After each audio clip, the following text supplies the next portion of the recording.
Aaron Katursky.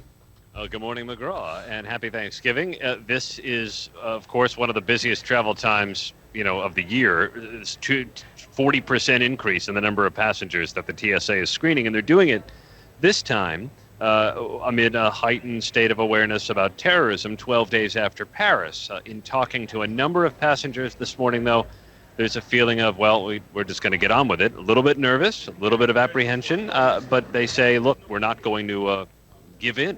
Let's talk about the security side of it. There was a worldwide travel ban. There's also been all sorts of conversation about chatter and be on heightened alert. What are the officials saying about the actual security risks this holiday season? Well, officially, there's nothing to really say because there is no credible or specific threat that the FBI is monitoring. That said, there's certainly a concern, and the FBI has expressed this in a bulletin to law enforcement, about copycat attacks, Paris style. Nothing firm, but a certain concern about it. And so that's where the State Department travel warning comes in, urging Americans heading overseas to watch their back and avoid large crowds. And then the FBI wants law enforcement all over the country to be extra vigilant. Yeah. All right, let's talk about numbers-wise. Is the TSA, do they do anything extra for the holiday season? They do. I mean, they screen an extra 40%. So it's 2 million passengers a day go through airport screening anyway.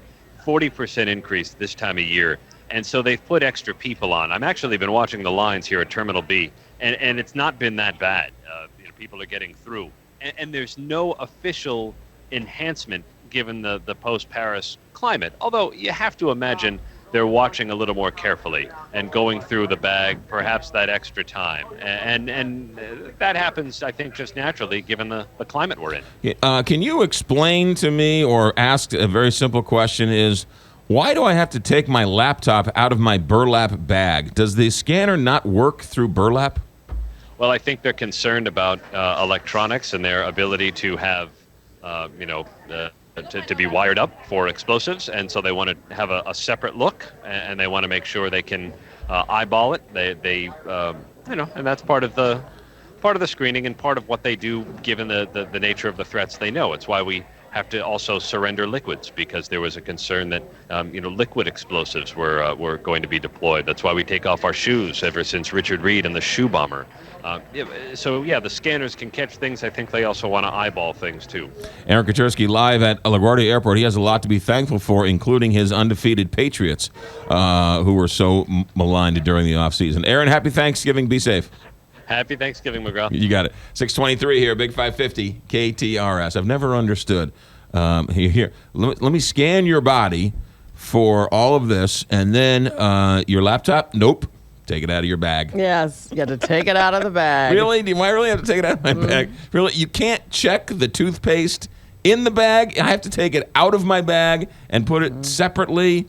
I don't understand that. Well, he mentioned Richard Reed. You got one guy who tries to bring a shoe bomb on an airplane, and now, for the rest of us. 15 years later, we're still taking our shoes off. Kind of like my sister. My sister did something stupid, and it ruined it for the rest of us. I still bear the scars. Okay, look, here. When we come back, I'm going to play a piece of audio for you, and I'm going to ask you a very simple question. Is it two gubernatorial candidates hashing over a nuanced policy position, or McGraw's family at Thanksgiving dinner? 624, Big 550, KT.